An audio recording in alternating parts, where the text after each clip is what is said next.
Hello, everybody, and welcome back to the Gurren Otaku Council podcast. As always, I'm your host, Ace. And I'm your host, McMillian. And we hope you guys had a wonderful week, because we did. And we're, as always, we're back for another week of anime and manga with episode 24. But as always, if you would like to be a part of the council and join us as we discuss all things anime and sometimes manga, then make sure you hit that like and subscribe button, as well as follow us on our social media so you can stay up to date on all things about the council. And with that being said, the council is now in session. Let the meeting begin. Stop that. I can't. Stop that. Stop that. Trust me, it is a lot better. You are throwing me off. But anyways, hello everybody. Hope you guys had a wonderful week. The council is back for another weekly episode here. Last week we did not put out a weekly episode. Well, we put out an episode, but it wasn't one of our regular weekly episodes due to the fact that I was out on vacations. But we did release a special episode last week, our JJK Zero movie review. So if you have not had a chance to go check that out, please do so. It is live now on all your favorite audio platforms as well as YouTube. Mm-hmm. But I also want to preface this that I'm a little bit under the weather, so hopefully I'm not doing a lot of coughing this episode. But if I do, just excuse me. We're gonna try and get through this the best that we can. So we're gonna start us off with some council announcements here. Starting off with our first council announcement is this is actually a double upload week at the time that you're listening to this. Episode 24. This episode now will be going live Wednesday, but this weekend, either Saturday or Sunday, haven't decided yet, we will have our movie review of the Bubble anime movie, the Netflix anime that just came out on the 28th of April, this past Thursday. Yeah. So yeah, we got a movie review coming out. That will be this week as well. So look forward to that. If you want to hear the story of how a young man fell in love with bubbles, Yep. we'll see you this weekend. Indeed. Oh man. Also, for our next announcement, I do just want to go ahead and preface this real quick. So for today's episode, we're going to be playing some catch up. So we're going to be talking about episode 3 and 4 for all three of our animes that we're following along with for our spring lineup here. Mm-hmm. If you've been around for a while, you know how we do. We normally do some of these catch up shows when we for reasons like vacations and other stuff like that. But we're gonna do it a little bit differently this time. We're gonna talk about the shows simultaneously for their specific sessions. So basically, for instance, for Tomodachi Game, we'll talk about the summaries of episode 3 and 4 before we move on to the dislike section, and so forth and so forth. Mm-hmm. Moving on from there. There was a anime collab, if you will, that came out in the verse this past week. There was a shoe collab between Jordan and Naruto. Don't know if we got any sneakerheads out there, but me personally, the shoes weren't all that. They put out 3 separate styles, one for Naruto, Madara, and I think the Nine Tails version of Naruto as well. I think so, yeah. If I'm not mistaken. So do with that information what you will. They weren't really all that in my opinion. Like maybe if I had to pick one of my favorite ones out of the 3, I would say the Ninetales one was probably the best one for me. But that's just my opinion. Yeah, would I get them still? No, but they're there. Yeah. Thoughts on the Jordan and Naruto collab? I wish they were the retro Jordan probably designs, because I think the colorway would feel a lot better on them. But I don't know. Pick your poison, honestly. I'm not a big fan of the stuff that they showed. But hey, it's out there. It's out there if you like them. I'd say get them and support them. But unfortunately for me, it's just they don't look that good. All right. Well, to our next announcement we have here for today. This has not been officially confirmed yet, but there's been rumors and stuff going around that Fire Force Season 3 is in production and that there will be an announcement here soon. Hopefully that these rumors turn out to be true, because I think we've been waiting for over a year now just to get the announcement for Fire Force Season 3, and we're waiting. We're waiting. The manga is officially done, so all of the material is there. We just need to do a good adaptation of it now. Me personally, I think Fire Force is one of the better new gen animes out there that we got recently, so it's definitely one of my favorites that's out there. Season 2 towards the end was a little bit rushed, but overall it was still a good season. But I can't wait for season 3. Any thoughts on season 3 of Fire Force? I think it's gonna be good. I'm looking forward to it. Just can't wait to see what we're gonna get out of the adaptation for it. Correct. And switching from anime to manga here, the Black Clover manga is now going on a 3-month hiatus after the latest chapter that just came out. I think it was chapter 331, 331, something like that. Mm-hmm. Yeah. There was a big reveal in that last chapter. I'm pretty sure some of you anime onlys may have potentially been spoiled if you're on Twitter and things of that nature. If you have not yet been spoiled and you are one of the lucky few out there, stay safe out there. Mm-hmm. The spoils are real. Luckily, I decided to start reading the manga after the anime ended, so I did not get spoiled. I'm here. But that chapter was wild. Like I said, we're not going to go in details into what happened into the chapter because there's no spoilers on this show unless otherwise stated. But we're not going to spoil that for you guys. So, I guess on the 3-month hiatus, how do you feel about that?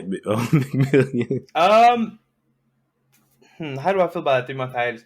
I think if the writer needs more time to develop this last arc, which I feel like he probably would, I think all power to him. Because this last arc, just based off of all the stuff that we've seen so far, I think is going to take some really big. Like it's gonna for it to hit as hard as it needs to. I think it's going to take a lot of effort, and so therefore a 3-month hiatus I think is fine. Also, we also get a whole bunch of reports of how manga artists keep getting sick because they keep working themselves half to death. So good on him for taking a break if that is what he's doing. So correct. Yeah. Also, with that being said, what you just stated, the 3-month hiatus is also due to the fact that the next arc of Black Clover will indeed be its final arc for Black Clover. Mm-hmm. I know there was mentions at the beginning of Black Clover that the author wanted this to be as long as One Piece to a certain extent, but I guess somewhere down the line that those plans changed, and unless he's planning on doing a sequel to Black Clover, who knows? But as of right now, then this next arc of Black Clover will be the final one. So I do agree with you, McMillian, that yes, take all the time you need. Take your rest, get ready. Make sure you can plan your thoughts out. Good, because like you just stated, with the stuff that needs to go down in this final arc, it has to be done well, especially with the type of reveal that we just got. Like this has to be done right. If he does this right, Black Clover can go down as one of the greats in manga / anime, if you will. Yeah. He just has to hit it on a good note, and if he does that, we got a banger, ladies and gentlemen. If he does that, definitely, he just got to do that. But I mean, also with that being said, after the shit he just revealed, I don't even see how he could continue on like doing another arc after this next arc, because like, what the fuck do you do after this? Well, yeah, no, I've been saying that because like I don't know what could have come after this next arc, which will be the final one. I don't know what could have happened, but the fact that he's making this the final, at least of Black Clover, and not like because again, a Black Clover sequel could come out of stuff. Like if he really wants like this world to continue on, I think the world could. But I feel like as far as like us following our character stories, if this was the plan all along, I really don't know how he was going to take it that much further than that. But it's something to look forward to, though. I'll say that right now. I am definitely on the waiting patiently, but also on the edge of my seat for this final arc, because that most recent chapter, boy, just flipped the verse on his head. But so all right, switching off of manga back to anime real quick here. The English dub for Tsukimichi Moonlit Fantasy will be premiering here shortly. I do not have the date for this one. I do apologize. I should have written that down. But yeah, Tsukimichi Moonlit Fantasy is getting an English dub. This is another isekai. The best I can really describe it as is almost like I hate to say this, but it's almost like reincarnated as a slime clone, if you will. He is not an inanimate object, or like another monster or something like that. He got reincarnated as a human, but I get a lot of reincarnated as a slime vibes from this show. Okay. It's not bad. I did watch the first season. It's not terrible. So I mean, I would recommend. Like I said, I get a lot of slime vibes from it. It's not terrible. It's a decent watch. Okay, cool. And then I think that's all we had. Oh, no, actually, no. We have two more. So, I did want to talk about this because McMillian seemed very hyped about this. The Shaman King is getting that anime sequel. Oh yeah. I have not watched or read Shaman King at all. So McMillian, if you want to speak to a little bit about this. Saturday morning cartoon Shaman King is one of the greats, basically. It's like one of the first, I feel like, animes besides probably like the big ones that came out that was in like Western. If you were around for the 4Kids days, you might have seen it or heard about it. But the fact that it's getting a sequel is pretty cool to me because the sequel series, they never made it to America. Like the mangas never made it here. So the fact that I feel like the anime is popular enough for the spin-off sequel series to get an anime is pretty impressive in and of itself. That's like them being like, "Oh, we're doing a reboot of Zatch Bell." Shit, Nick. Okay, I'm here for it. So it's just something to look forward to. I feel like if you know about Shaman King, because Shaman King is not bad. It's not a bad show or series at all. It's just dated. It's probably if I would say this: if you're a modern anime fan and you started, let's say with let's say one of your first animes might have been like Tokyo Ghoul and stuff like that, you might not enjoy it as much because you didn't see where anime hiatus came from to where it's progressed to now. But like if you were back in the day watching Dragon Ball Z, Zatch Bell, Soul Eater, stuff like that, you'll appreciate it because this is like one of the old ones. Like this is one of the older. Hey, Zatch Bell do go hard though. Mm-hmm. Zatch Bell do go hard. I just want to say that. Okay, because I do remember when the reboot of Shaman King was announced, and I told myself I was gonna go and try it out because I heard so much good things about it, and then you brought it up to me as well. So it's in the quay, if you will. It's in the quay. It's in the quay. As long as it's in the quay. And last but not least, until I found out a different way to cover this, I'm gonna do it in this section. It's time for our weekly One Piece fandom, if you will. Where my One Piece fans at? Stand up, everybody. I'm gonna just go to sleep. Stand up. So One Piece finally came back last week, and we got episode 10-15, and boy, was it a fucking episode. I know how in our last weekly episode I mentioned that maybe the Toei animation hack was kind of a blessing in disguise because it give time for the animators to actually get a well-deserved break so they can come back and animate this next few episodes of months we got going on here, because this is about to be some basically high phonetic action that we got going on in anime now, so they need to deliver on that. And boy, was I right, because they animated the fuck out of episode 10-15. They animated the fuck out this shit, and they almost got me. They almost got a tear out of me, but they didn't get it. They didn't get it though. They almost got it. But just to give you some of you guys a little preface of what's going out there who don't know about One Piece or don't watch it. But basically what's going on is our protagonist Luffy here is finally about to fight one of the greatest powers in the One Piece world here. They're called Emperors of the Seas, or Yonkos, if you will.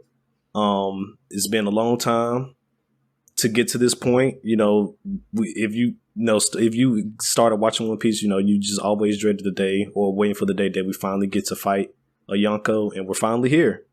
We're not fighting one of them. We're fighting two of these motherfuckers. So the shit is real. All right, this shit has gotten real, and I'm just so overexcited and just with enjoyment and just love for this series, because like I said, it just took us a long time to get here, and we're finally fucking here. So it's just like one of those next major milestones that we finally fucking hit, and I'm just excited for what we're going with the series. I'm happy for you, my friend. that was my weekly rant, if you will. I still have not found the decent way that I want to cover One Piece yet, but until I do, I'm just gonna talk about it here in our council announcements, or I might make its own little section for it. But who knows? But I'll get it together one of these days. But I'm gonna fucking talk about it though. All right. I'm gonna talk about it one way or another. And but yeah. And I'm probably going to talk about it more on Twitter this week. So if you follow us on Twitter, you'll see me ranting about that episode more this week. It's something to look forward to. So yeah, that's something to look forward to. But all right, well, with that being said, we're gonna move on to our long list of episodes we have here for today, everybody. And like I said, we're gonna be doubling down, doing episode 3 and episode 4 of all of our spring lineup here. And we're gonna be starting with episode 3 of Episode 3 and 4 of Shield Hero. Episode 3. Titled... I thought I fucked up my tongue split. I'm sorry. Ignore me. Ignore that. So we're gonna be starting with episode 3 and 4 of The Rising of Shield Hero Season 2. We're gonna be starting with episode 3, Shaking Land.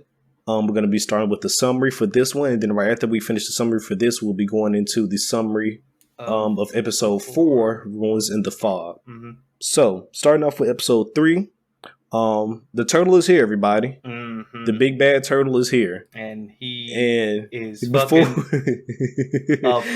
we go any further. Your opinions, McMillian, on how it looks like visually, because I wanted this to look like a Dark Souls boss. I'm gonna be quite honest. I wanted this to be like a. I knew it was going to be a tortoise, regardless. I just wanted it to look a little bit more threatening, but it's basically a sea tortoise. Well, not a sea tortoise, but it's a tortoise with a city on its back. It's not like it doesn't look too threatening, in my opinion. It just looks like a giant tortoise with like mountains on its back. It's just there. Mm-hmm. Like it's not bad. It's not a bad design. I just wanted it to be a little bit more threatening in the way it looked. But it said hold my fucking coffee, bitch, because I'm here to wreck shit, and it did. It truly did. It said I might look like a pet, but I am not. Yes, no, I do agree with you. I think it would have done, the series well that it did look a little bit more threatening than it does. Because I mean, if this deity, if you will, is supposed to be the backup plan, if you will, to the ways for the heroes failing, then maybe why not make it look a little bit more menacing than what it does, and that, like you said, not some type of pet or something. They could have had like a dark orb or something coming off of it or something that could at least gave it a mean look too. Like that, it didn't even give it a mean look. It's just there. They just gave it a face basically. Exactly. Yeah. So yeah, I mean, but regardless, the tortoise is here now. And it's here to fuck shit up. Yeah. So the battle with the tortoise begins, and I'm gonna just say this now: it is not starting off well. We see the Allied forces trying to take out one of his legs with all its artillery and everything. It's not going too hot. The tortoise is literally just stomping on these guys and keeping it pushing. While that's going on, our guy, what's his name? Naofumi, thank you, is off fighting some of the familiars. But they do end up killing them. So, of course, they're just familiars. But at the time, after that, to finally stop the tortoise, though, old boy from the army. I don't even think if we got a name from him. It's one of the leaders. Get a name from him, but one of the leaders. Yeah, basically, one of the leaders, as a last ditch effort, set off the explosives that they talked about in the last episode. Luckily did stop the tortoise from moving. It did not kill it though, and during that moment, they were like, "Oh yeah, we got the tortoise. It's time to fuck it up. Let's rush in." Bad news for them, because that shit shoots magic artillery, as soon as it can't move. And even more people just end up dying. You get Naofumi like, oh shit, this is becoming way worse than we thought. We gotta hurry this shit up. So cue the mages, and they launch off. Cue the mages? Yep, cue the mages. They launch off the spell we saw from season 1 called Judgment that Naofumi almost got taken out by. And it does damage the tortoise, but not enough to get its head off to where Naofumi and gang have to go ahead and deliver the final blow. I'll say this: episode 3 did a really good job of, I feel like, making me feel like the turtle was a threat. Because at first, like I said, it does not look threatening at all, but after seeing all that, and then during the looks can be deceiving. Yeah, exactly. The tortoise said. And during the fight, they also did a good job of having people coming to Naofumi and reporting, "Hey, we've lost more than 50% of our overall force. Like this shit is not going well, and you just gotta get that whole sense of threat throughout the whole entire episode. So they did a pretty good job with that. It do be like that. I will say R.I.P. to the man that gave his life to stop the tortoise. Your efforts were not in vain. But at the end of episode 3, as we found out, even though they did cut off the tortoise head, that for whatever reason, that we'll get into later, that did not kill the tortoise, and the tortoise is still alive. And the way they know that is because Ost is still around. And it's funny, correct. And it led to a little funny scene of her just being like, oh, I'm still here. I'm still here. Yes. So with that being said, that leads us directly into episode 4. Mm-hmm. Where we start off with a Risha flashback that, in my opinion, is why the fuck is this here? But I mean, I'll say this: it's there. I don't want to hear it. I don't want to hear it. Oh shit! I don't. I don't. I really don't. Just cutting out content. Okay. I really don't. You can go ahead, but I'm just want to let you know. I'm just saying. Look. I'm not condoning it. I'm just saying the only thing is for us to. They were trying to explain why she a simp. That was all. They was trying to explain why her simping is a thing, and all I gotta say is I don't care. That's all I was gonna say is I don't care. That's the only reason it served. But besides that flashback, we get just basically the gang being like, "All right, well, this is what we need to do to figure out how to find out to kill it." So they I guess if you say that, but you got to explain why she's a simp. But basically, Rika I have to explain? They've seen it already. Basically, Rika was kidnapped due to her family not being able to pay back some motherfucker. And the bow hero saved her, and that's why she's a simp. Moving on. Now, Fumi and company, including the simp, take it upon themselves to go and investigate the turtle's back. While doing so, some fog pops up, and Ost is no longer able to lead them within the fog, so they make camp. Had their little powwow conversations, basically just explaining what does this mean if they can't reach the tortoise, the thing to kill them, and how they're going to figure it out. By the time morning arrives, they discover this village that was living on the back of the tortoise, collect the dead, and are able to find this slab written in Japanese that now Fumi's able to somewhat make out, and is basically kind of like a explanation or something in regards to a possibility of stopping the tortoise or why the tortoise is doing what it's doing in the first place. Unfortunately, that town gets collapses, and the temple collapses. The temple collapses, and they just have to continue onward. Correct. Leading to basically the end of the episode where these people try and attack Naofumi, but they're claiming whoa. You're going a little bit too fast. So before that, yes, after the temple crumbled away, where they found the slab on how to potentially kill the turtle. Ost memories comes back even more. She says, "Okay, I do remember how to kill the tortoise." And apparently, the only way to kill the tortoise is actually to destroy his heart. So they have to go inside the tortoise. And luckily, there's a convenient way inside the tortoise through the temple that was destroyed as well. How convenient is that? Yeah. But during their way to go destroy the tortoise's heart, they were they're going through the cave to get inside the tortoise. They have a run-in with a couple of adventurers saying that, the queen sent us. Of course, that was some fucking lies. Yeah. The queen didn't send anybody. And it turns out that these motherfuckers, are you ready for this? Are the adventurers from the end of season 1 from another world. Not the adventurers, the heroes from another world from the end of season 1 that our boy Naofumi had to end up fighting. Yeah, the wave heroes, as I call them. Yes. And this shit just got real, because why the fuck are y'all here?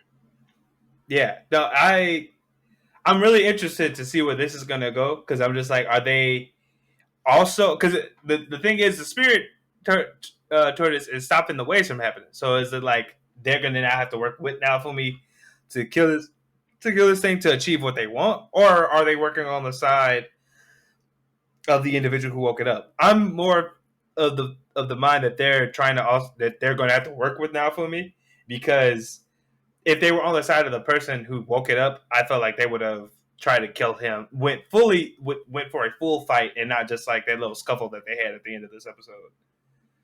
I agree. I think I probably leaning on the latter choice, like you said. They're here to one way or another. They're trying to stop the tortoise as well. And it just might end up involving them having to actually work with Nafumi. Because I feel like you said, that for whatever reason they need the waves to continue in order to save their world, and in order to get the waves back going, they gotta kill the spirit tortoise, of course. I don't think that they was the ones who broke the seal on the spirit tortoise. If they did, that's wild. But I'm not going that route. I don't think that was the case. It would be interesting, but we'll see. See if that was the case. It would be interesting to see why they did that, considering they need the waves to work to save their place. So it'll be moving forward. It should be pretty good. But that was basically it for Shield Hero. Not a lot happened, but also at the same time, I feel like a lot didn't. But, I agree. Like you said, a lot happened, a lot didn't happen. But I guess that's kind of been the theme of this season for right now. But I've been hearing a lot of people say that this particular arc was like not the best arc in like the light novel / manga anyway. So, they wasn't really looking forward to too much, from this arc. That kind of sucks too, because it's like, oh man, they have to fight a giant tortoise that has artillery and all this other shit. You would think that would be like an amazing ass premise, but I don't know. It's I could see that could also be kind of hard to write, depending. So correct. But, maybe if they, because I didn't expect, me personally, the tortoise fight itself to end in like that one episode, like it did just all in episode 3. Even though technically the fight isn't done, but I guess the fight with the body itself, I didn't expect that part to be resolved kind of so fast. Even though that part might not necessarily be resolved yet either, because apparently the tortoise is about to revive. So even while they're trying to destroy the heart and whatever, who's ever in there blocking their way from doing that, the tortoise could still be outside running amok and shit like that. Depending on how fast it all depending on how everything goes down. But we're going to go ahead and move on to our next section here, everybody, so we don't take too long, because we do have a long episode here for today. We're going to move into dislikes, and we're going to start with episode 3. And I'm going to just go ahead and say this. My one dislike for this is kind of for episode 4 as well. Is why the fuck is Risha in this goddamn chicken suit? Like, they explained it, but I'm tired of do you know how off-putting it is seeing motherfuckers die and then cutting to Risha in this fucking chicken suit? That's a valid criticism. That wasn't even part of my dislike for this, but I totally understand that it is 100% kind of weird and wacky. And it's odd too, because it's like Shield Hero has elements of comedy and weird and wackiness, but that one does it's just what the fuck are you doing? For me, I only really have one dislike that I can contribute to the episodes, and it's just Risha simping. At this point, I don't feel like it needs to keep happening for me to understand this girl's motivations. I just feel like they keep putting it in there because she's there. And I don't necessarily dislike her. I just dislike the way they're having her portrayed as just this single-minded person. No matter what's happening, it always has to relate. It's not her. It's her motives. Yeah, but I'm saying you don't gotta show me that almost every episode. I feel like almost every episode this season has been look at how much a simp she is. I get it. I don't care, and especially when either in episode 3 or 4, she says, "Now, Fumi, I am on your party right now. I am focused on that." And I'm like, "Great." Yeah, that was 4. Yeah. Let's continue with that. I better not hear nothing else about the boat hero until you show up. I'm done. And then my last dislike for episode 3 is, I already mentioned this, but I kind of feel like the battle with the tortoise was just so fast. Even though that the battle is technically not over with yet, it just felt like this initial battle was kind of quick.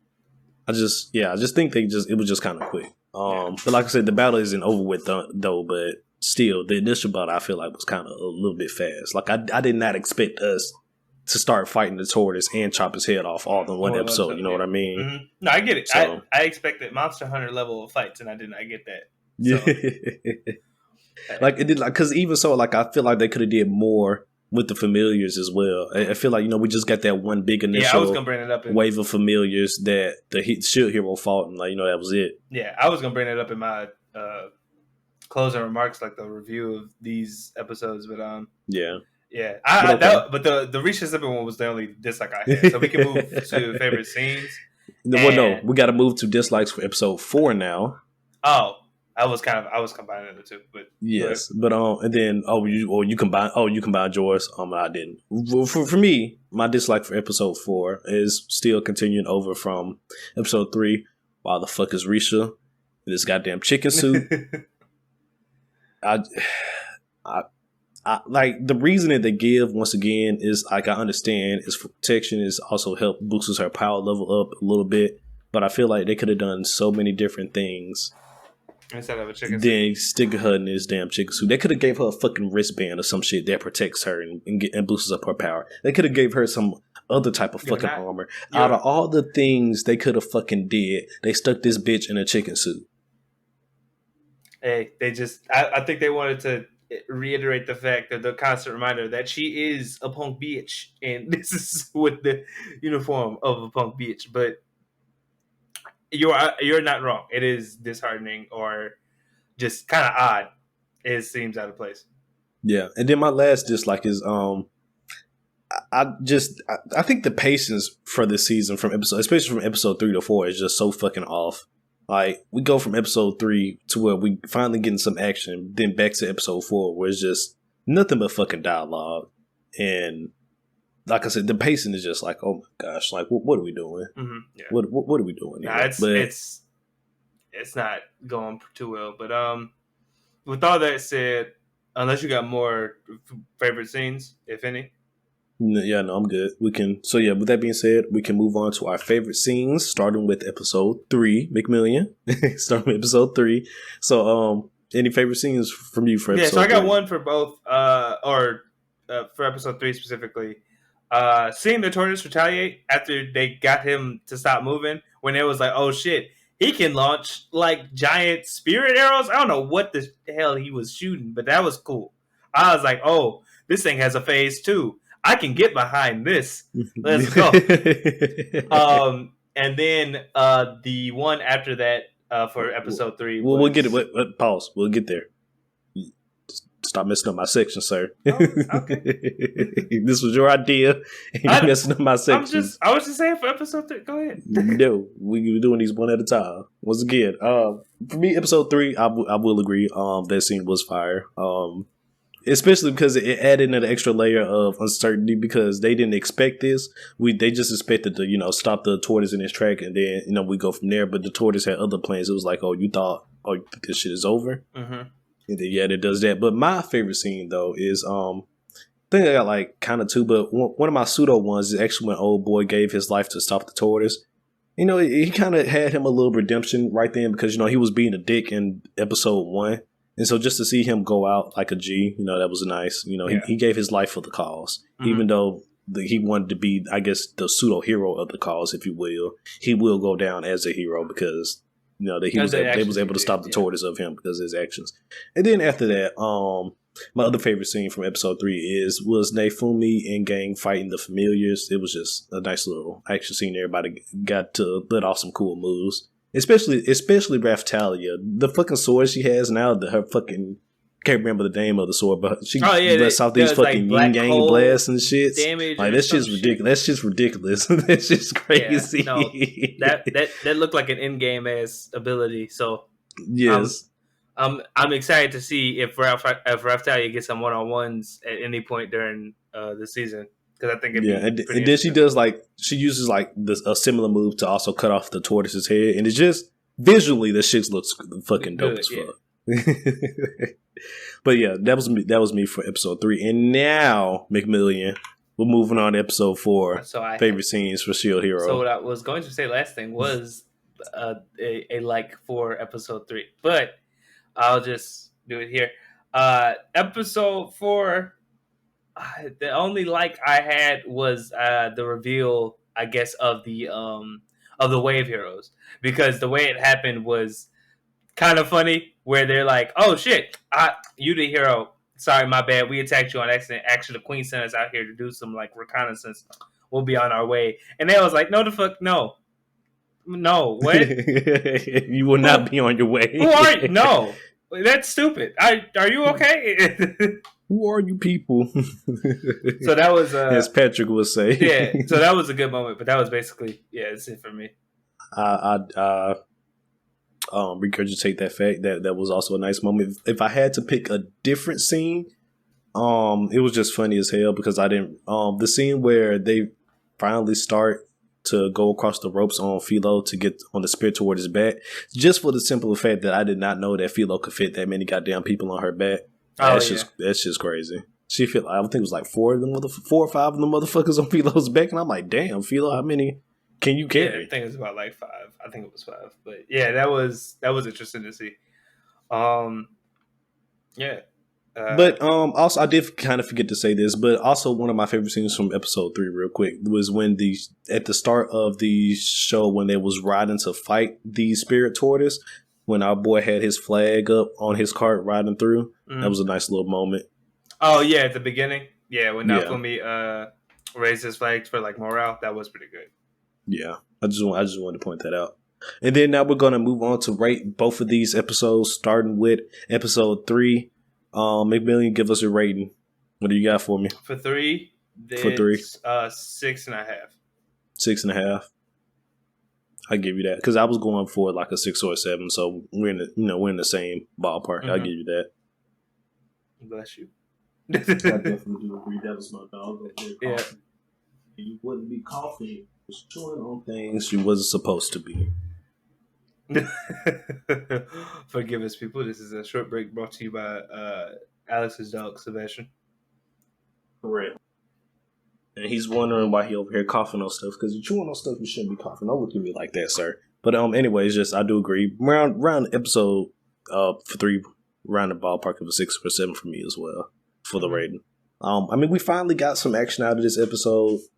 Not as much as I would have wanted per se, but we got some nice little action scenes out of this episode. Yeah, no, it was, like I said, it was serviceable, and it wasn't too bad. Like I think what happened in it was pretty good.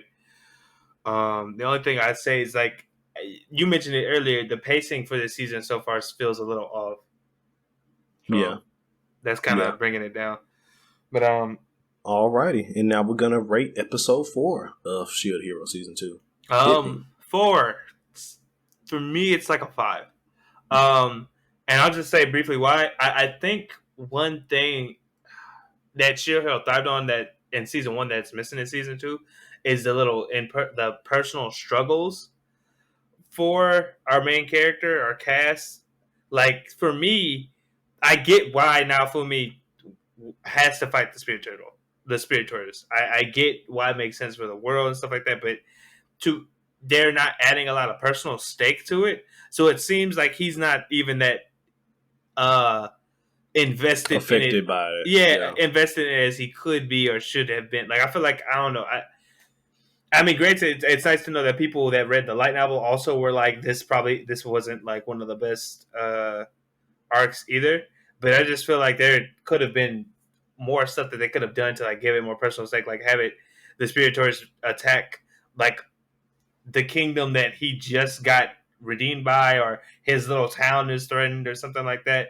Instead, it's like the scope of it is the world, which means eventually if they don't stop the spirit tortoise, it will affect like his province or some shit like that. But I just feel like it could have been, you could have started the clock on a more like serious countdown than just like out in the countryside. Oh shit, it destroyed one thing. We didn't even get to see it. So I don't know. I feel like that's affecting it a lot. Like, is the personal stake is taken away. I do agree. I'm gonna go with the 5 as well. It was nothing but dialogue this episode, and we started off this episode with a fucking Risha backstory that once again, it was quick, but did we need it? In my opinion, no. I think they could have did this backstory in episode 2. Like, when they were sitting around the fire. Then they could have did this backstory. Then when everybody was getting to fucking know each other, or it didn't even need a full flashback. It could have just been like, I was kidnapped. He saved me. Decided to take me on the adventure. I decided to join the party afterwards. Yeah, I just want to pay him back or some shit. Like it didn't. I don't think the flashback wasn't really even that impactful in my opinion. But hey, it was not. But yeah, I just can't tell you how like offsetting it was. Just go from the end of episode 3, us cutting off this tortoise head, then the start of episode 4. Risha flashback. Mm-hmm. Let me show you why I am a simp. Like what the fuck? Nobody who asked for this. Yeah. Where did this come from? Basically. Where did this come from? And then like out of all the dialogue that was said, nothing was really compelling or interesting until like those last 5 minutes of the show. So yeah, I'm hoping at some point we I feel like we're getting to a ramp up part for it. So hopefully we just gotta make it through hopefully just these slog episodes this will be it for them. Hopefully after this, because I feel like with the reveal of the wave heroes that were on the precipice of some type of like climactic stuff or some more exciting things. I agree. Because you can't just show me the wave heroes as McMillian is dubbing them and not make me think that some shit is finna go down one way or another. Some shit better it gotta go down one way or another. Now that these motherfuckers are here, like yeah. Also, I will say this. One thing, episode 4 that kept confusing the fuck out of me was how Risha was saying that she believes that the bow hero was at the tortoise back or some shit for some reason. Why the fuck would you? What makes her assume that? Like, don't know, considering the fact that they said that he was not interested in fighting the tortoise. If I'm not mistaken, it was. I don't know. I mean, other than the fact that maybe that from the beginning of episode 2 when they got the news that the other 4 heroes got killed or some shit like that. Other than that made her think that maybe he's there for some weird reason. But other than that, like, what is possibly leading you to think that he's at the fucking tortoise after he already said that he didn't want nothing to do with the tortoise? Simp detection energy. That's what's happening. I guess maybe she knows where he is, and while we don't, I don't know. I just know I hope at some point Risha gets the boss up because I do like characters growing. It's just that they're really making me with how they're presenting Risha right now. It's really hard to root for her. Because they just keep going. They keep reminding you of shit you kind of already get from context clues. Like, there's no reason. But with all that said, we should. Those are our ratings, and we should. We're gonna move on. Yeah. And so that was the end of our Shield Hero segment, if you will, everybody. And now we're gonna move on to Tomodachi Game. Once again, we're doubling down. We're gonna be doing episode 3 and 4. And before we start it up, I will say this: it is official now. After 4 episodes for this season, Tomodachi Game is definitely a sleeper pick for spring 2022. It came out of nowhere. Once again, me and McMillian just picked this out of looking at all the spring animes, if you will, for spring 22. And it just looked like the only other interesting one. And thankfully, we turned out to be right. God damn it. Yeah. Thankfully, we turned out to be right. If you're watching this, I hope you're recommending it. I know I am. But yeah, to move into the episode. So episode 3 is titled "There's No Way I'd." There's no way I'd believe that. And then episode 4 is called "Seriously, That's So Cringe." So we'll start with the events of episode 3. And from where we last left off, basically, Yutori was crying because something was revealed. We finally get to find out what that was, and apparently Yutori during junior high was a sugar baby.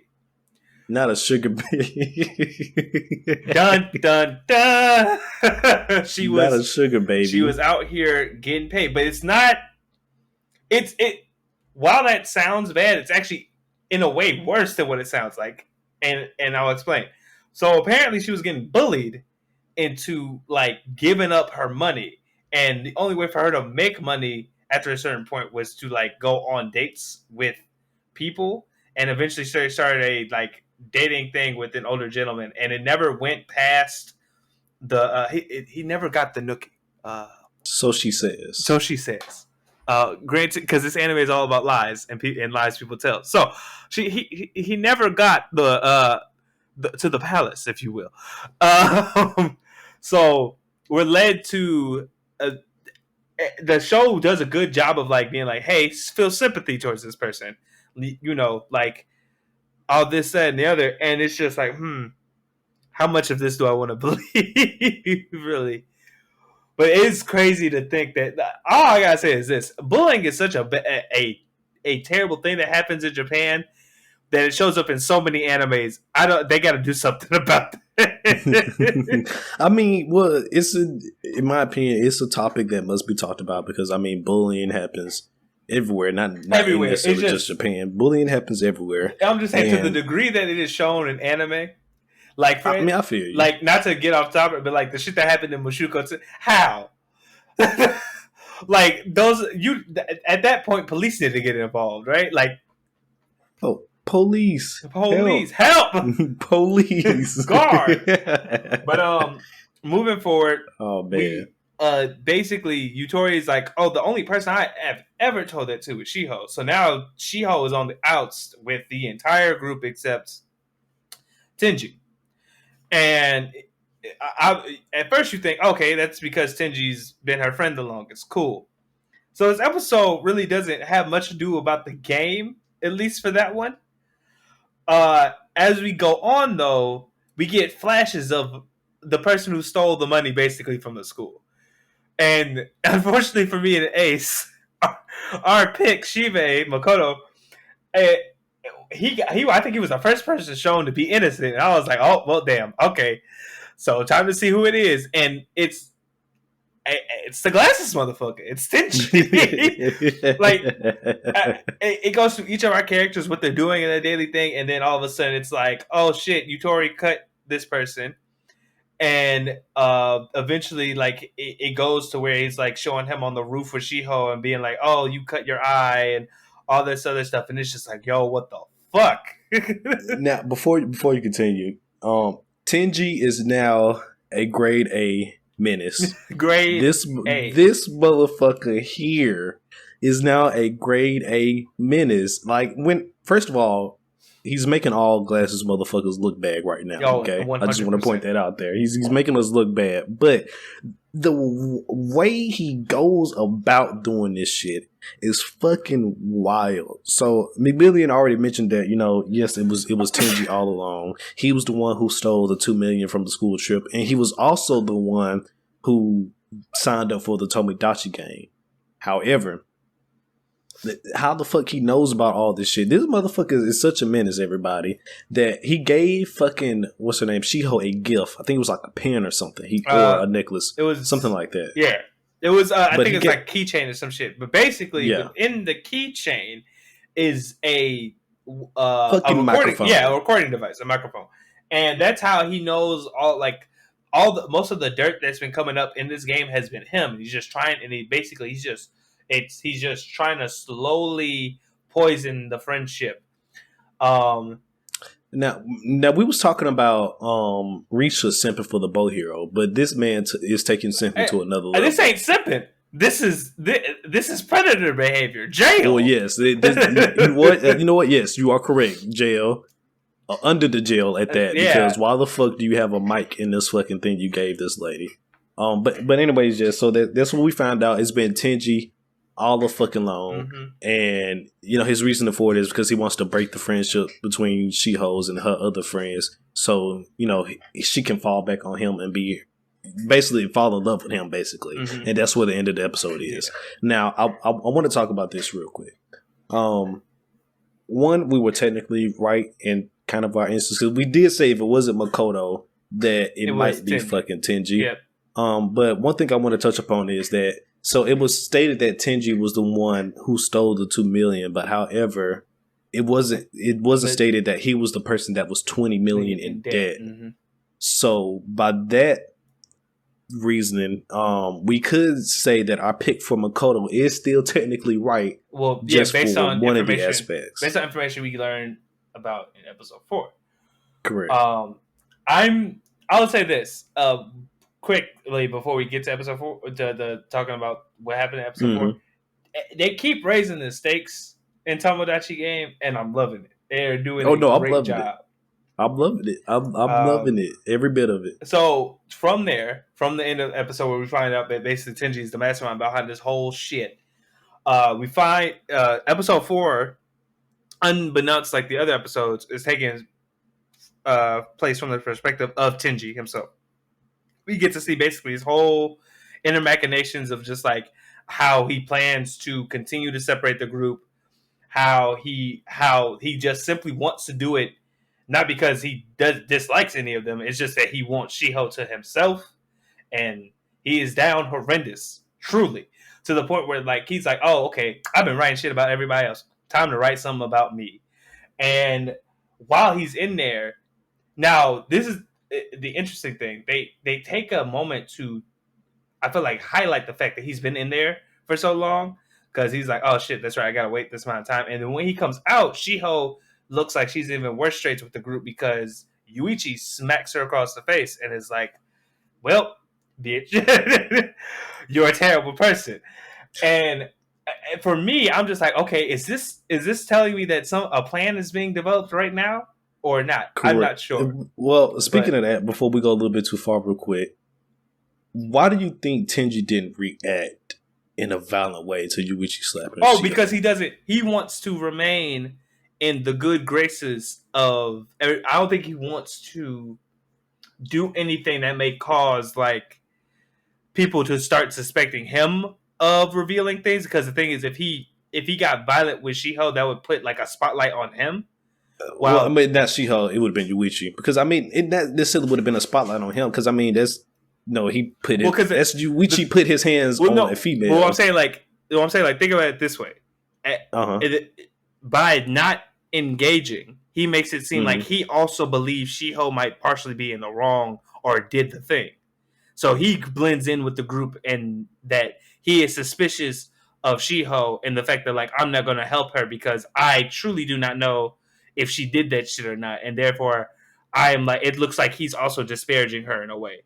And by not truly getting violent with Yuichi. So it's like, all right, there's no extra attention being drawn towards Tenji in that fact. Now, granted, you could say that him, if they were looking for it, that could raise suspicion in a way. But I think at the end of the day, they were so preoccupied with Yutori and the situation that was going on that they were just like, all right, we just gonna back up. We're gonna ease up off everybody else. I guess. I mean, like I said, I just found it kind of weird. Like the female you like was just slapped by a guy. He is your friend, but regardless, she was hit, she was stricken, and like I just felt like it should have been more of a different type of reaction for him. Even in his inner psyche, if you will, the only monologue that he was thinking to himself is like, "Oh, what's going on here? Oh, this is great. The tension is breaking even more." I was about to say, like, that's another thing that also I think helps is that at the end of the day, he wants shit like that to happen. He wants her to not like them so much to the point where like she only relies on him. So correct, and also a part, like you said, a point of the thing was she relies on him is him coming to defend her. And maybe he also. But I think another thing that could go into that is that Shiho herself might not have wanted him to strike Yuichi, because I think Yuichi, Tenji still knows that Yuichi, regardless of anything, still probably has feelings for. She probably still has feelings for Yuichi. So I think that could also be. I get where you come from that view as well. Mm-hmm. Okay, yeah. I don't know. Like I said, I just wanted to. This man is playing 5D chess. Who knows? Right? Like, who knows? Like I said, I just kind of wanted to get your thoughts on it, because like I just kind of thought it was a little bit weird that he didn't have a reaction that I thought he should have had. I totally agree with you in that aspect, but I think at the end of the day, he's not trying to do anything that would make Shiho push him away more. He's just trying to incite stuff like that from happen more, so that she's just she's by herself and she relies on me. All he cares about is her needing him. I feel you. So, but moving on from there, we continue with the episode where Tenji's still, in his head saying like, yes, good, if you will. Like, yes, more of this, if you will. To where we get to a section. We're actually continuing with the game now. Hooray. Like, yeah, I can't believe it. We're continuing the game. But so we continue with the game and we get to a Shiho lands on a special spot, if you will, square, if you will. And basically, she has the choice to pick somebody, and the game master / Manabu-kun will basically spill their deepest, darkest secrets, or whoever the person that she picked. And Manabu-kun is actually like going through all the different phases of like, yeah, you could choose this person if you basically like she was like, he was like, yeah, you could choose Makoto, he's in last place, this will be your best advantage. But he was like, oh, but you also could choose Tenji, he's the closest to you right now, and then you gotta make sure the people that are closest to you are safe and shit like that. It was the funniest thing because Tenji is like, that bitch, how dare he suggest to me. It was hilarious. But it ends up being Shibe and like Makoto because he's like, I want to get back in the good graces with my friends, so I'm gonna prove they have nothing to hide. When in fact, he had everything to hide. Well, technically, he didn't have nothing to hide. He didn't have nothing. It depends on how you look at it, because even the show said like technically this had nothing to do with him, but inadvertently, the way they present it has everything, because it turns out that Makoto found, even though he wasn't hiding it, he found out that his father is a piece of shit, to the point where basically his dad's like a corrupted politician. He's been in multiple sex scandals. He's paying to have a cover up of some big plot right now. And after all that, Shibe is legitimately like broken to the point where he's like, oh, fuck, I don't know what can be done.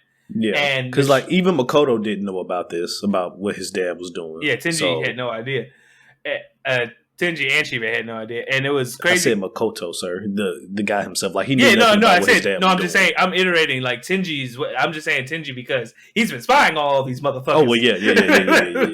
So it's it was just crazy that came out like that, and the show does a really good job because during the whole game we get flashbacks to the people running it. Well, not flashbacks, but like cutaways to them, and they're like, oh. That should, like, one of them even points out that shouldn't really matter. There's some I do want to say while you just mentioned this real quick, them flashing to like the people like in the game room, if you will, watching all the monitors and shit. That's some of the best parts of the fucking episode. Oh yeah, no, because it helps you who might be thinking certain ways also see like from a different perspective. Because I was like, yeah, what fuck that ain't got shit to do with him. But like the other person, one of the game people pointed out, if someone's like family member is a terrible person, and your child is friends with that like individual, like with the individual whose father or mother is doing terrible shit, would you still allow your child to be around them? And it's like, oh shit, you got a point. Because even I was like, who am like, the sins of the people related to you ain't got shit to do with you, was just like, That's a toughie. The sins of the father is not the sins of the child. But I was like, that is tough. Like, if you're responsible for raising someone, you don't want any bad influence around them, and just the fact that like they have the potential to meet that person's parent or like to be around that person is enough for you to dissuade that. So, and you even got to see it because Shiho, I think, was going to move to Shibe after like Shibe got discouraged, was about to be like, it's okay, and Tenji was like, it's not okay.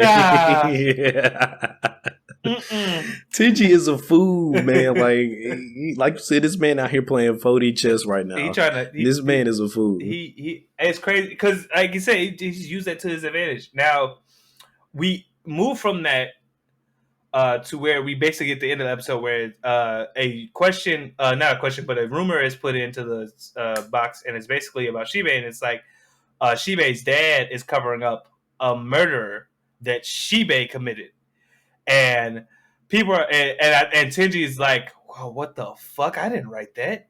Who the fuck wrote it?" And he look over to Yuchi, and he's just like, "Hey dog," got that same little look on his face. Hey dog, this shit about to be boy. He said, "This shit about to be crazy." And that boy, and so we're left on the cliffhanger of like, what is this? Because it seems like.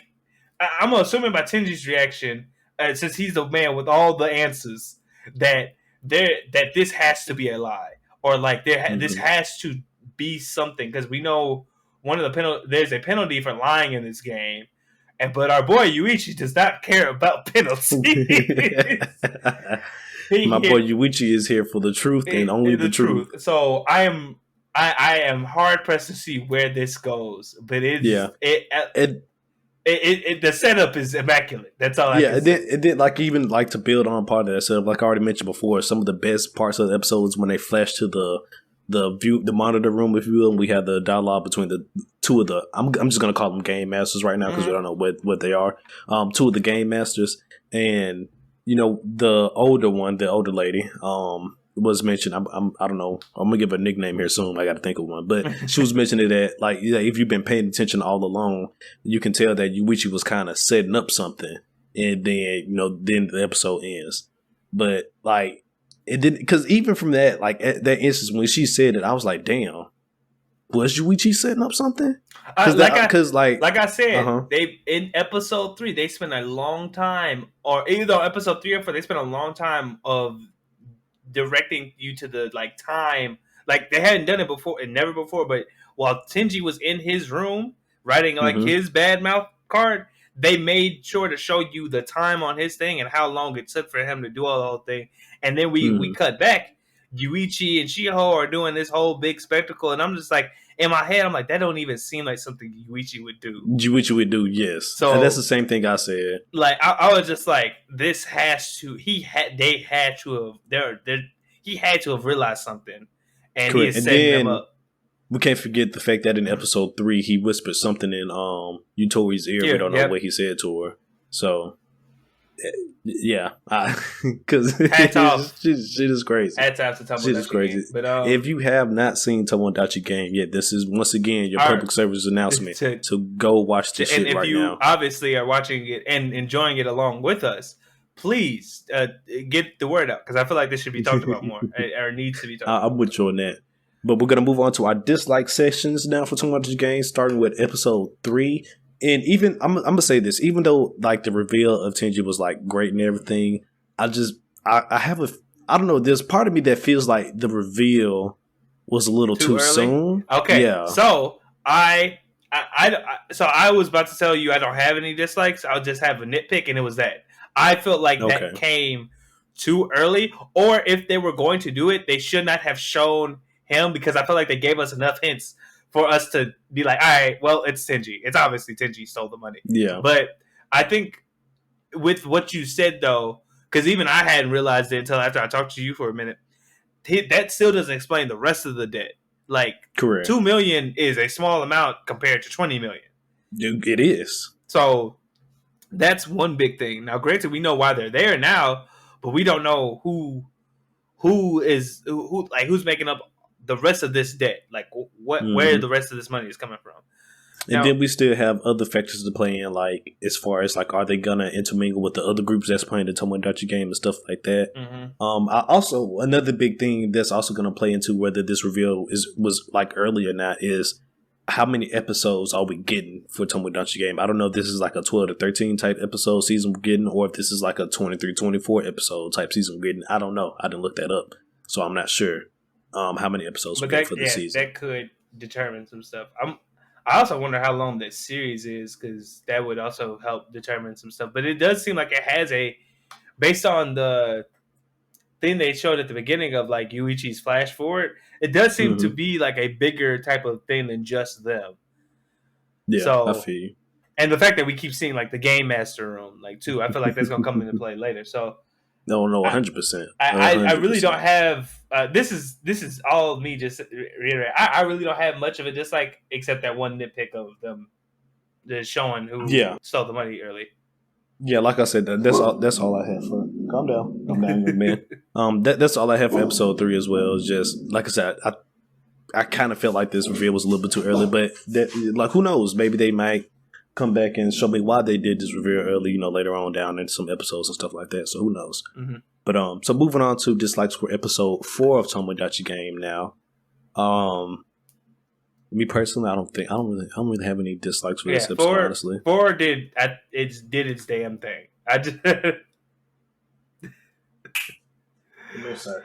I'm down. Sebastian is trying to protect you from something outside your window. I'm not sure what. He's not protecting me from nothing. But yes, no, I don't have any dislikes for episode 4. Okay, well, we can move on to I guess favorite scenes. So starting with favorite scenes starting with. There you go.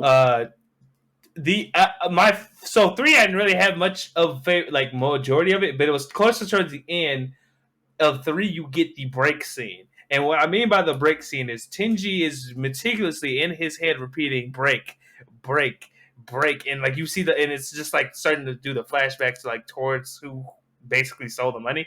And at first, I'm like, is this the audience of this Bad Mouth Sugimori telling these niggas to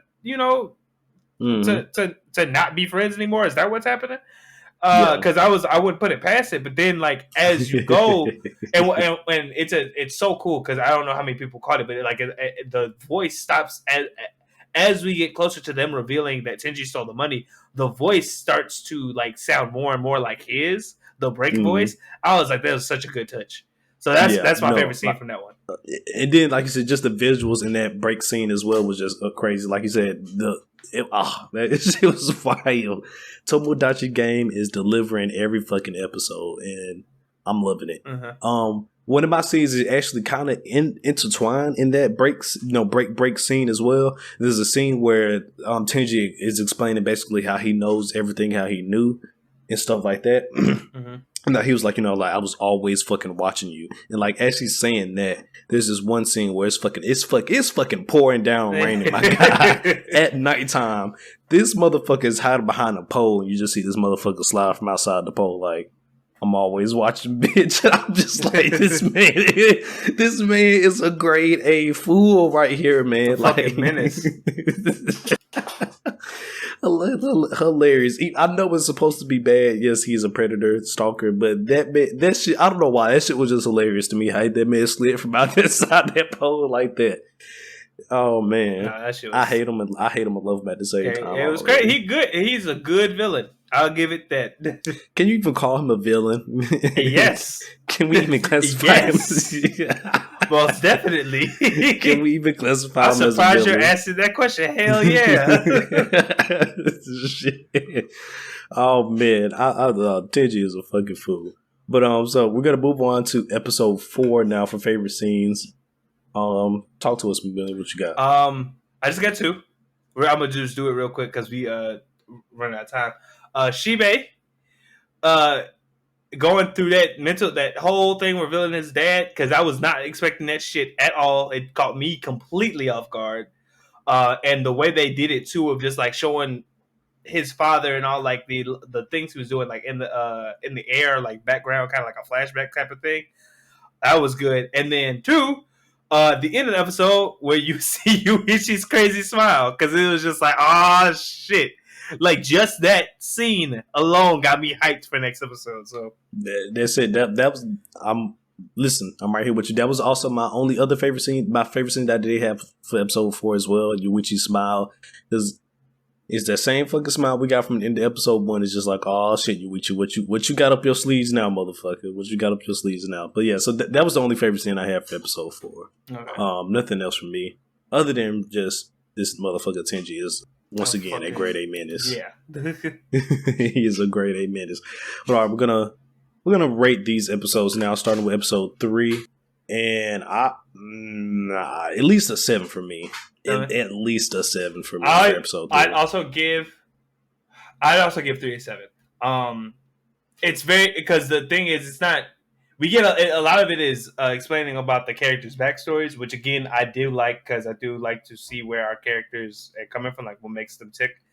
But it does kind of cut the episode short a little bit with that whole thing, because you kind of also want to get back to the action of like what exactly is going on, so you can figure out what the hell is happening. So, and also like you mentioned, the reveal was a little bit too early. But other than that, really good, really solid. Yeah, no, I agree. So we're going to move on to episode 4's rating now. For episode 4, I'm going to give it an 8. Eight You and don't give it a an 8? eight and a half, almost a 9, maybe a Talk to 9, me. Talk almost. to me. So the reason I say that is because I think they do a really good job of using Tenji as the main character for that Mm-hmm. episode specifically, because you get to see all of his plans, why he did all this shit he did, and it's explained in a way like where I feel like I don't get to miss a beat. Also, it's just the visuals that they decide to use during that episode, like the flashback, the fact that when Shibe gave up that shit about his dad, like the shit that was going on with Manabo-kun, like it was striking visuals. So maybe it's like the story implications combined with their use of visuals. I feel like for episode 4, I feel like puts them at an 8.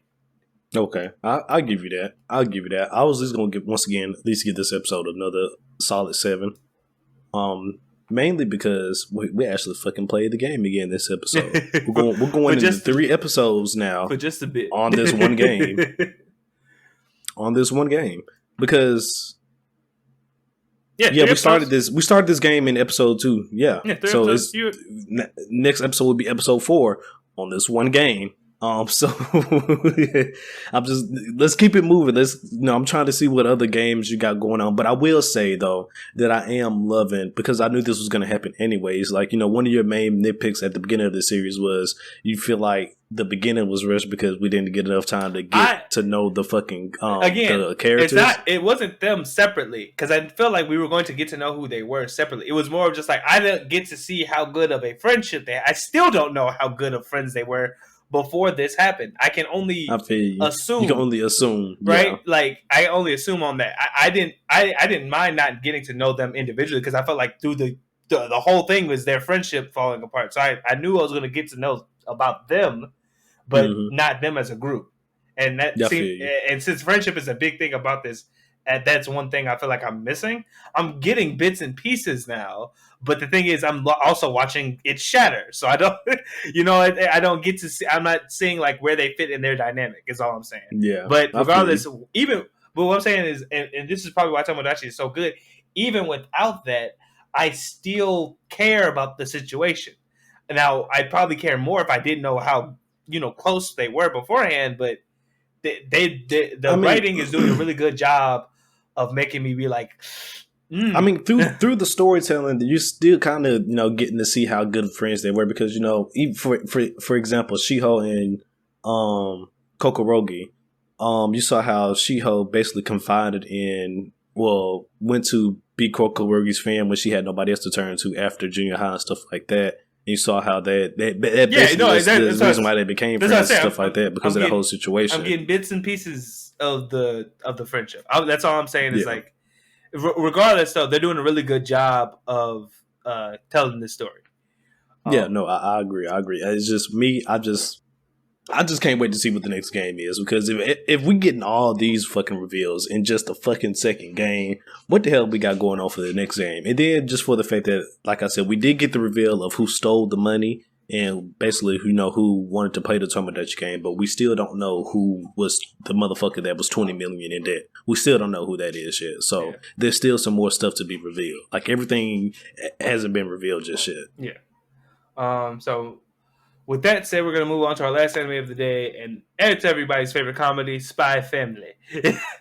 Or as I like to call it, Anju gets reincarnated as an assassin who's also a wife. Okay, I was about to... This man made a joke earlier about pronouncing the X. We don't do that here. You mean SPYxFAMILY? Oh, damn it, he did it.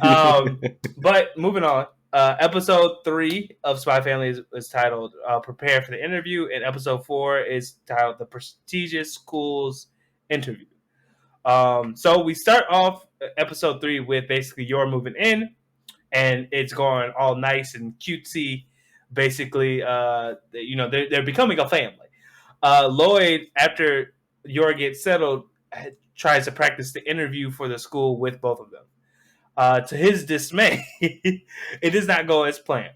So he's like, you know what? Let's take a break. Let's go out and just like experience the city life, stuff like that. So they go going out in the city. Yep. So they go to an opera. They go to a museum, and they go out to eat, and they finish up at a park. Like throughout all this, obviously, antics ensue, such as Anya being like going to sleep during the opera, during the museum section. Anya only cares about like the more graphic pictures. She's like pointing out people's boobs, heads being cut off, and stuff like that. And Yor is over places looking at weapons. But we also get to see like some thing. It hints to Anya's abilities and like the degree of which she can control them, because there's a part of the thing where they're like in a restaurant and she can hear everybody's thoughts, and it doesn't seem like she even wanted to. Well, no, she wasn't in the. I'm sorry, she wasn't at a restaurant. They was at a rally. Yeah, okay, so before the restaurant, they were at a rally, and the group, obviously there was a lot of people having like a lot of deep and emotional reactions to like this political thing, and she seemed to automatically pick up on those, like not of her own will. And so we actually get to see the fact that like if there's too much stimuli, Anya can get overwhelmed. And that plus like the stuff with the restaurant and that not going well led Yor to be like, hey, we should have a nice family outing at a park. Which does really good for them. They all get to relax. Lloyd's even like, I didn't even know about this. And she's like, and Yor points out how she likes to look out at the city and see all the people she's helped by doing her job. Obviously, she's talking about assassin's work, but everybody else thinks she's talking about being like a secretary, which is hilarious. And then we get the action piece of this episode where a crook comes and steals a purse from an old lady, and he does that shit in front of the wrong people. You heard? Because Yor immediately after that happens goes into you done fucked up mode and chases this guy down, ends up losing him. But Lloyd also is hot on the guy's tail, and unfortunately for Lloyd, he does get lost up in the crowd. But Anya, with the use of her abilities, points him out, and he does a full Spider-Man takedown. Straight from the video games of Spider-Man PS4, because he just jumps from a bridge, jumps on top of this dude, and slams him into the ground. And that's a wrap. These are the only outings you can get in Spy Times Family.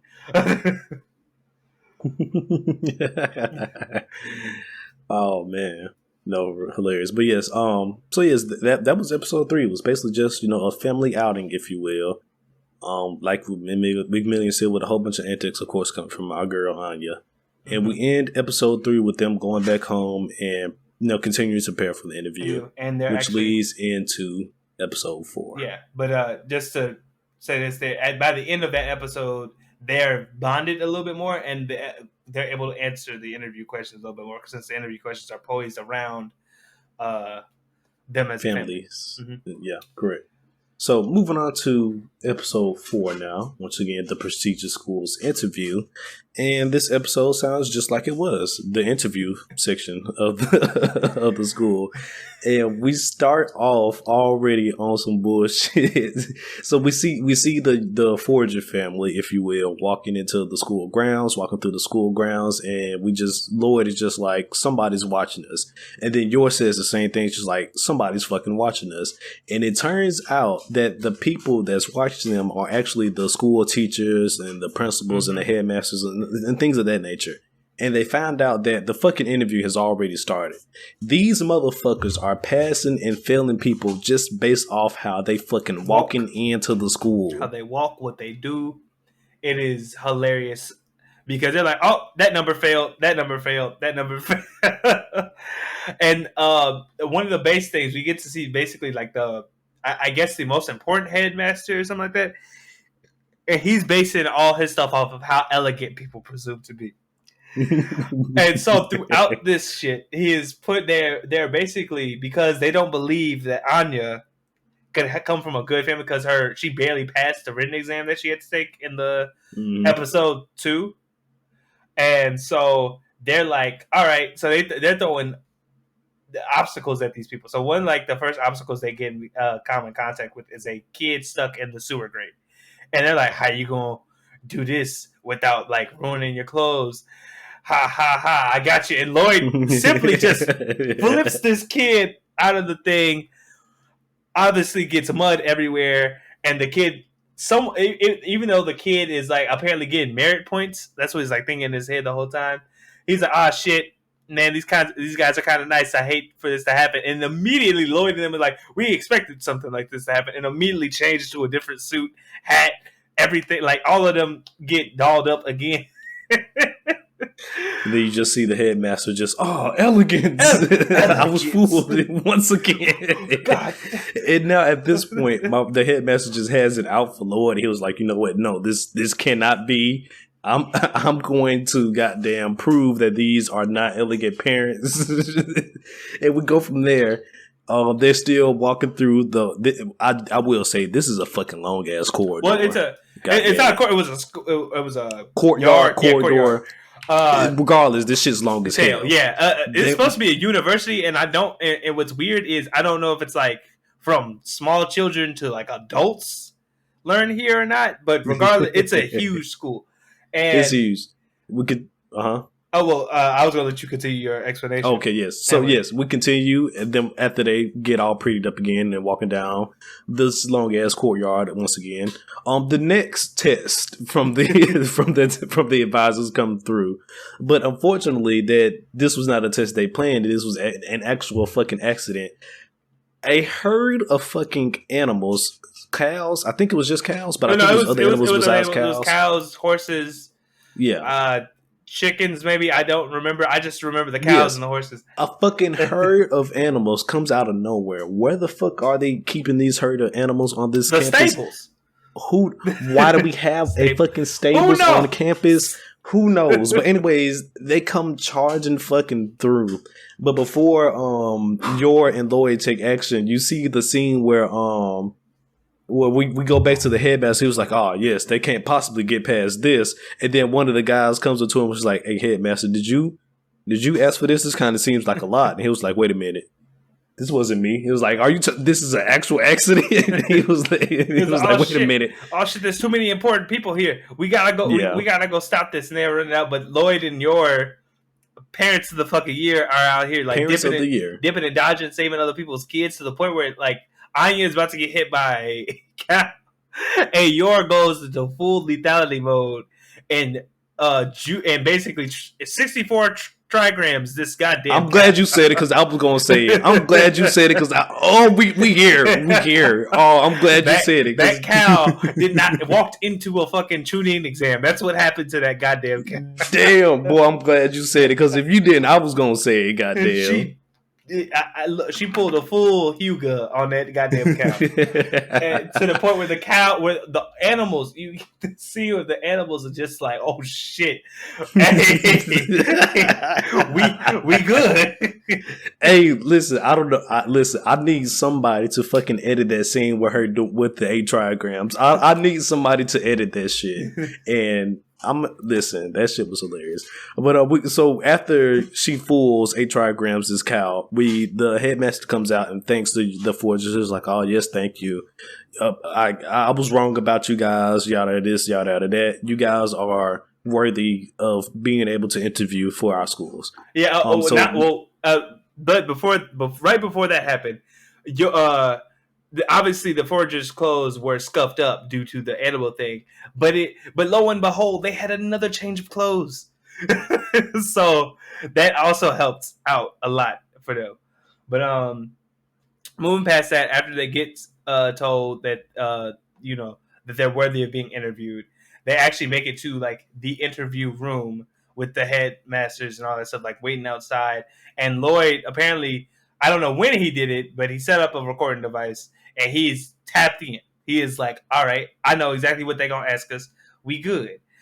But it's crazy because they're like turning away like really prestigious students for not being able to answer something. I forgot like a kid was supposed to answer some shit that a child I feel like was not supposed to be able to know, and they were like, "Well, you failed. Get out."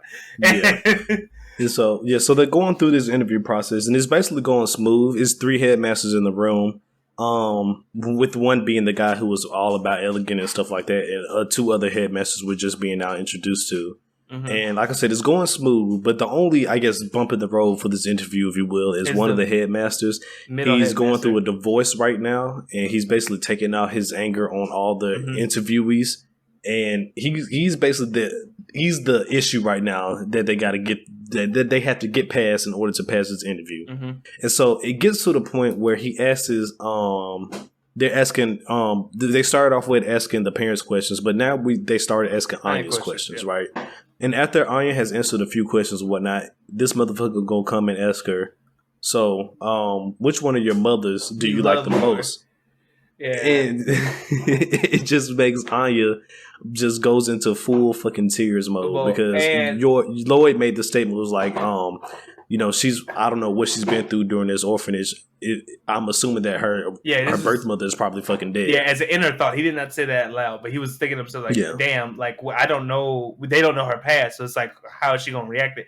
And she just full on starts bawling, and Yor and Lloyd basically were like, hey, yo, this is a like, you gonna ask this of a child? And the guy doubles down. He doubles down. He is like, well, it's not my fault that she happens to love her old mother more than you. Like, he says that directly to Yor, and you can see Yor about to kill this motherfucker. Like, no hesitation. And Lloyd is sitting there like, okay, we gotta remain calm.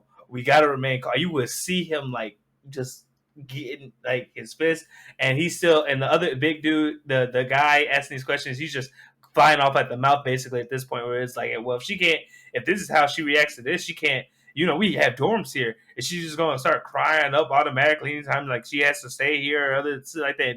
And Lloyd, while repeating the mantra to himself, Twilight, you're a spy. You gotta keep your emotions calm. You gotta do all this other shit. While doing that, he is already in motion to deck this man in the face. And he, at the last minute, he pulls his punch and punches like the table, and he's like, "Oh, excuse me, mosquito."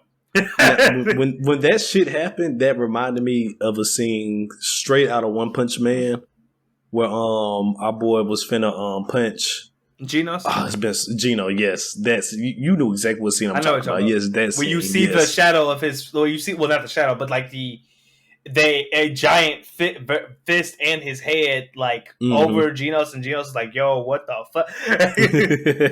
Yes. Yeah, basically that. And after Lloyd punches the mosquito, walks out, he basically is like, if this school is going to pride itself on torturing a young girl, this is not the school for us. And he basically just leaves, and he basically leaves.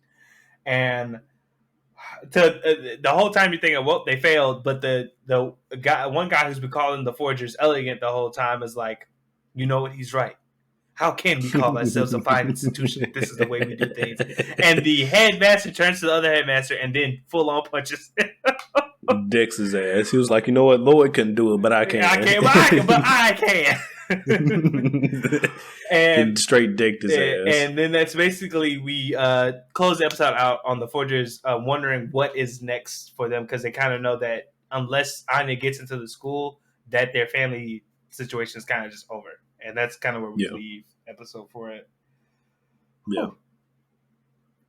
Long little summary right there. The episode 4 had a lot of nice stuff to talk about at the end. Yes, and we're gonna talk about the more great things that happened in episode 4. But until we do that, we have to get into some dislikes.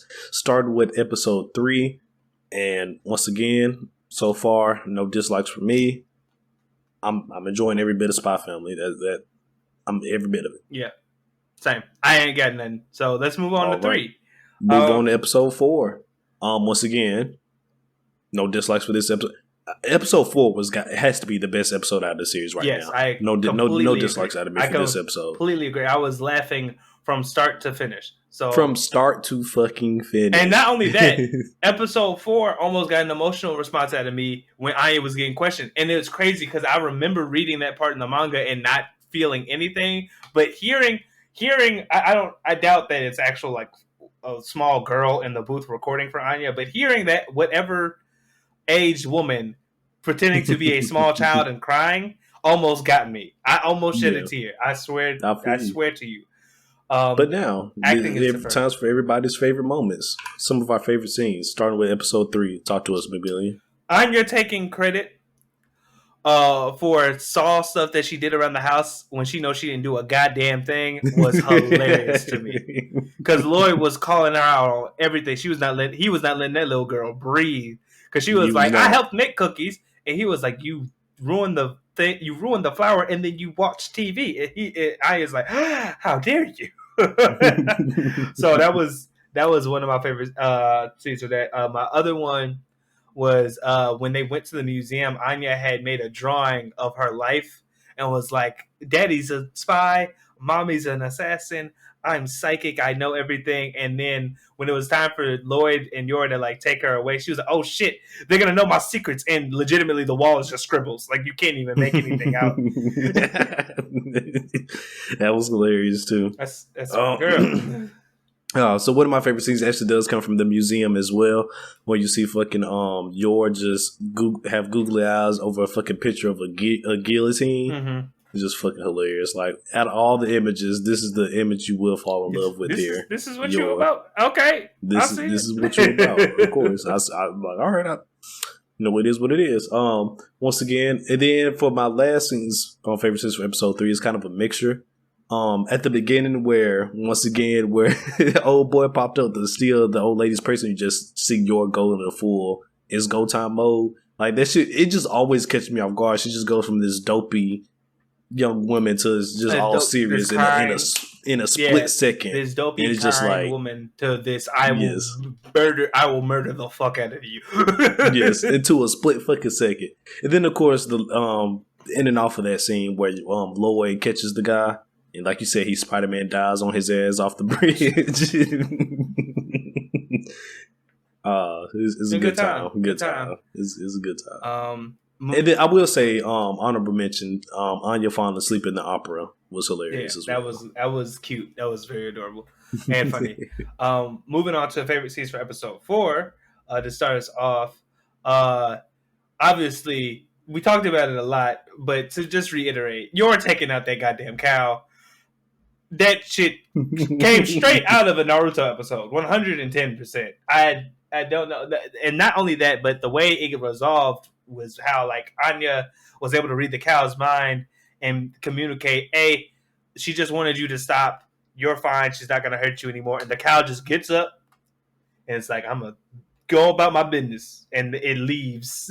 Yeah, the funniest part about that scene, because this is also one of my favorite scenes, but the funniest part about that scene is after she does it to them, Lloyd and just Anya are just looking at her like, what the fuck? Ma'am. They just looking like, what the fuck? Like, yo, like what is wrong? You are supposed to be cordial.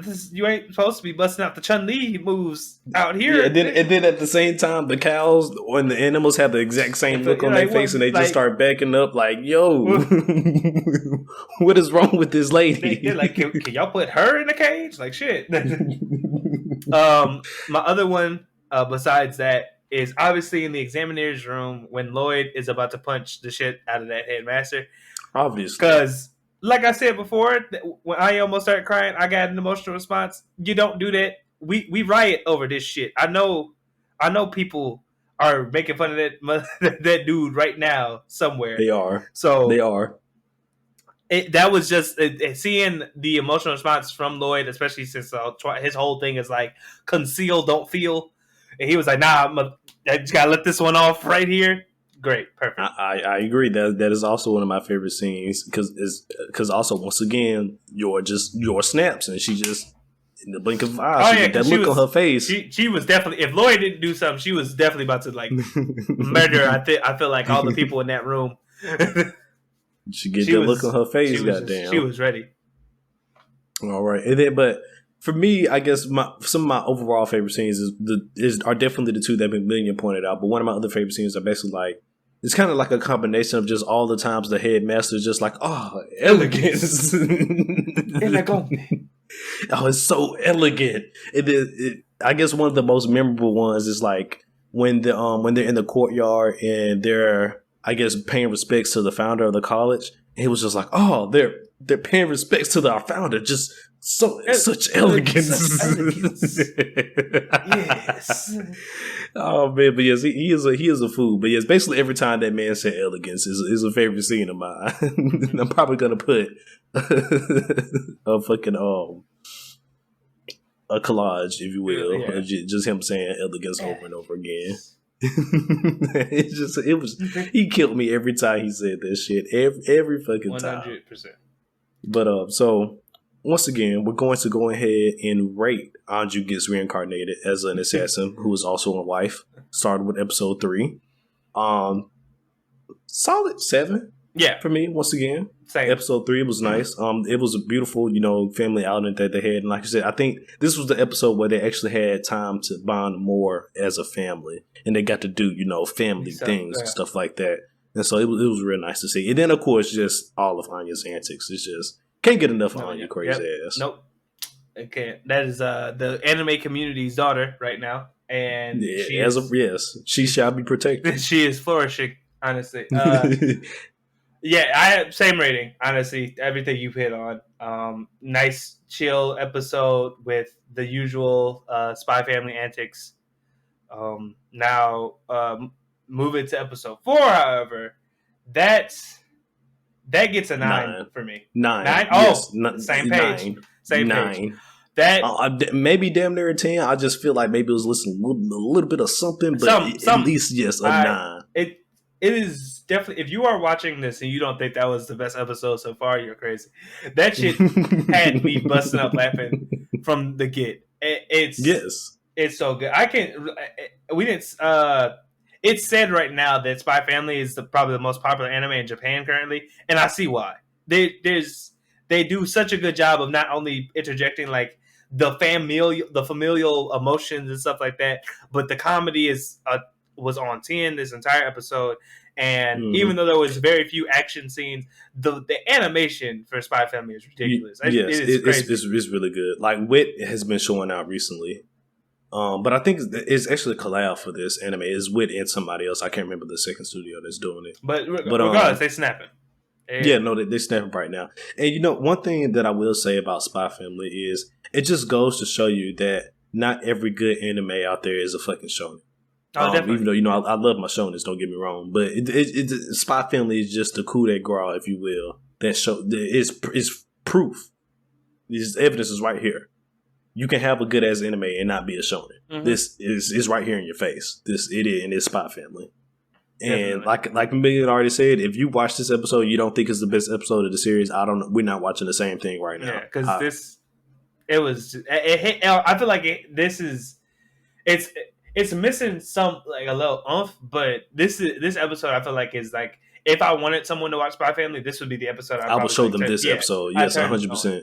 I turned this on. 100%. Probably this episode and maybe episode 2, but definitely 100%. I'll just play episode 4. Like, you need a reason to watch this anime? Watch this. Mm-hmm. Watch this episode. This is, like you said, this is the episode. This is their because I feel like their resume, if you will. Yeah, because I feel like if you don't like that episode, you're probably not going to like this series, and that's fine. 100%. And that's fine. You're crazy, but but it's fine though. But it's fine. I mean, everybody got their own taste. I just feel like if you were to get someone into this, because this isn't really spoiler heavy, because not at all. You really get to meet the characters. It's not too big of a drastic thing.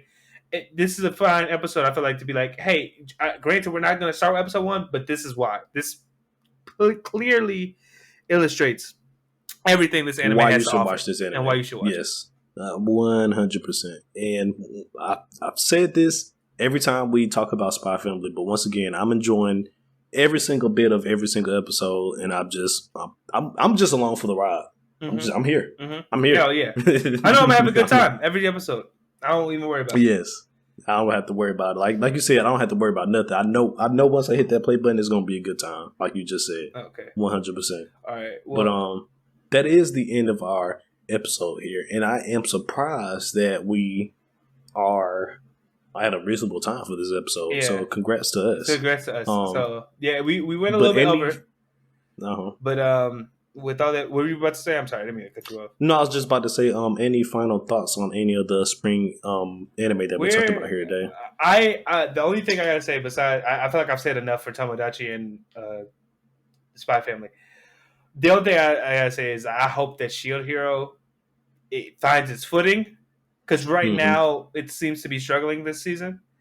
I just want it to get back, because season 1, I don't think there was ever a moment where I'm like, I cannot wait for the next episode, and now I'm like, for instance, when Wednesdays roll around, I watch Tomodachi first because I'm just clamoring to see what happens next. Apparently Tomodachi Game comes on Tuesdays. This is Tuesday? I thought it was the same day as this. Apparently, I thought it was Wednesdays too, but apparently, unless for whatever reason, episode 3 came out on Tuesday, and I was like, was there a fucking schedule change or something? So I'm not sure if episode 4 came out on Wednesday or not, but I know episode 3 came out on Tuesday. Okay, regardless, my statement still stands. If they are coming out on the same day, I usually watch them on Wednesday, but if they aren't coming out on the same day, I'm still watching Tomodachi. Statement still stands. You're still watching. So I'm hoping as we continue through the season that Shield Hero finds the footing that it had in season 1 is able to capture me like it did, because right now it's kind of struggling. Yeah, I feel like.